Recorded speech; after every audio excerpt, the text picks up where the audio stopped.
This video shows how scammers poison Google's search results in order to direct you to their scam call centers. And I'll show what happens if you reach one of those scammers.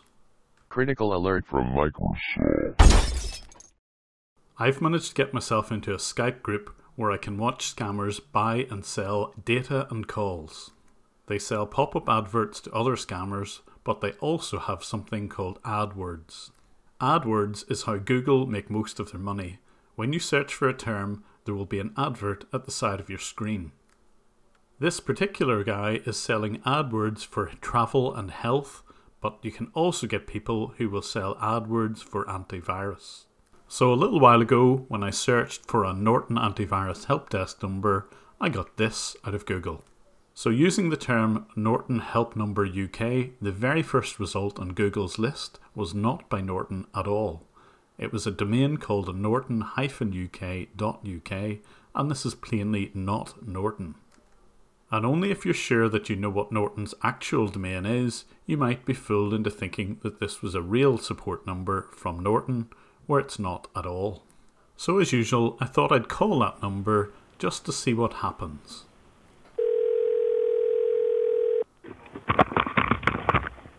Thank you for calling technical support. How may I help you?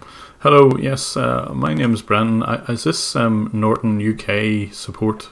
It's not illegal to have your number on a search engine, but it certainly is to misrepresent yourself. Sorry, this is Norton, sir, so how may I help you? Oh, sorry, right, okay. I had Norton installed on my computer, and a friend of mine kind of cleaned the computer a while ago, about, 2 months ago, and I don't see Norton back here. Can you help me with that? How do I get Norton back on my desktop?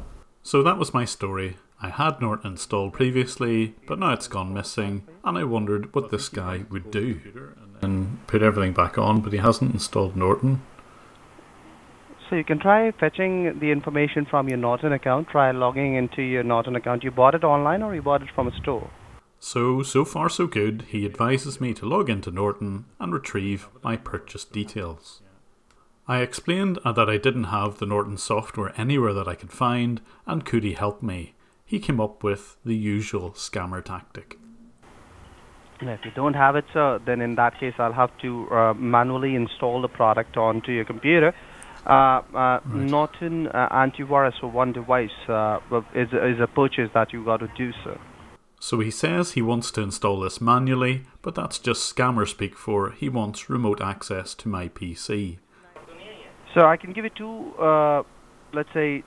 price here. One is for 1 year and one is for 3 years. The 1 year would be $69.99 and the 3 year would be $129.99. Right. Whichever is visible, you let me know. I'll ask the technician to install it. I have a quick look at the real Norton site just to see how much they charge for their antivirus product. He is basically charging double what Norton would charge, and not only that, his $69.99 package would normally cover 5 devices, not 1. And seemingly there's no such thing as a 3-year support package, only annual. I can put you through with one of our preferred engineers who are from one of our panels, who will remotely, in case you're not that technical to install the product yourself, they can go about installing the product for you and activating it on your computer right here, right now. I can make it happen, sir. So because I tell him I'm not that technical, I take him up on his kind offer of letting one of his trained technicians install the product on my computer. He uses LogMeIn Rescue to achieve the remote access to my PC, and as soon as he's on it, he goes immediately to the real Norton UK website. Of course, the real domain is just norton.com, not norton-uk.uk. Because I'm pretty sure I didn't buy it, but it came with it, you know. Let's check it then. Yeah. So whilst he's got that remote control, he tries to get me to log into the real Norton website and reset my password. This, of course, fails because I'm not a registered customer. No, sir. That's not located on the Norton account. Right. You okay. are not registered. You're not a registered user, sir. Right there. Right.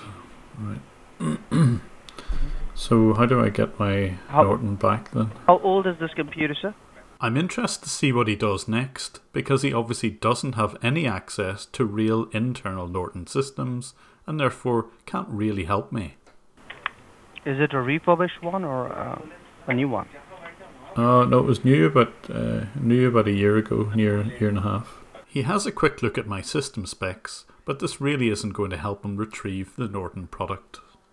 They're kept the product, so if they don't even have the knowledge of keeping the product for your security, else you wouldn't have to pay if the product has its days left on it. He's right in this respect. If I'd kept the original license or product key, I wouldn't have to pay for it again. But what is he going to do since he's not Norton? So how would I get it back then? I'll install it for you, so don't worry. I'm in the process of installing the product. It's just that I'm checking what's... He's going to check my computer by running Event Viewer. Yes, the usual scammer trick. Just checking that your computer, what all it needs, what's there in the computer, whether you just need the internet security. What do you use your computer for outside of normal emailing and browsing? What else do you do with this, sir? They all use the same lines over and over again. The bank stuff and, you know, just browsing and that sort of stuff. So a lot of things. And which network firewall are you using in order to protect your networking communications, sir, to protect this device, since you told me that you do your banking as well? Which network firewall do I use? Because he knows I'm an incompetent computer user and he's going to ask me all the technical questions just to bamboozle me. You know, I know very little about computers, so whatever is on it, I have no idea what's on it, but I haven't put anything additional. I'll explain you, sir. I'll explain you. How old are you, sir? Could you tell me? That would be giving me a better idea to explain your things here.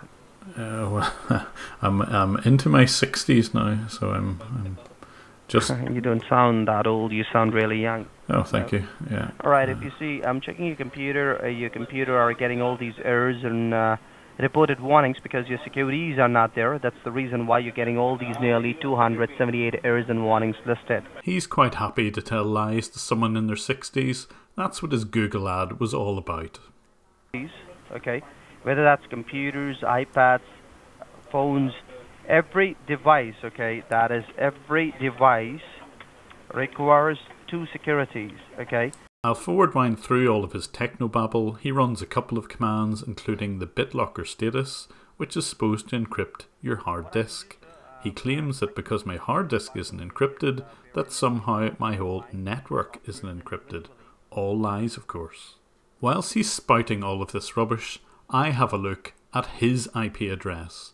He, as usual, is located in India, and his address is on screen now.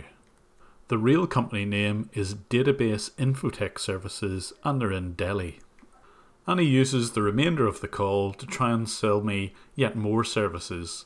He removes the original $59.99 and replaces it with support worth $130, $250 or £400. I ask him what the name of his company is. UK Instant Support Limited. Okay, UK Instant Support. So he's dropped any reference to Norton and instead he set himself up as a pure computer support company. He even asked me to send a check to a UK address, so I have a look on Companies House to see if there's a company called UK Instant Support Limited, and true enough there is. It is the same address in Tamworth Road as he gave me to send a check to. The company director used to be called Lalit Kumar, but now the company director seems to be somebody called Geraldine Emery. A look on Google Earth and Street View shows this to be a fairly ordinary looking address in England in a pretty residential area.